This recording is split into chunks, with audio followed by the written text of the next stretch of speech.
Our client had forgotten she had signed a personal guarantee, and here's how we helped her avoid bankruptcy. Mrs. S was being pursued for a personal guarantee that she had signed in the amount of $680,000. This related to a company debt. She was a director of a company for a brief period of time. She later resigned from that company due to managerial differences. The company continued to trade for a number of years. Mrs. S had relocated and had trained to do something she loved. However, a number of years later, she received a full demand for $680,000.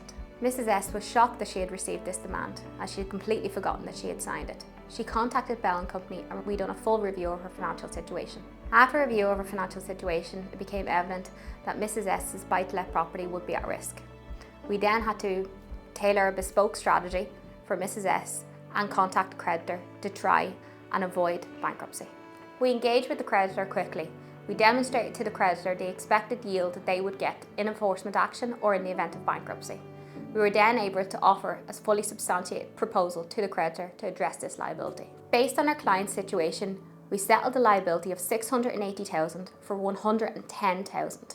This represented savings of $570,000. Mrs. S was obviously very anxious throughout the process. However, she did work with us and we were able to get a very desirable outcome for her.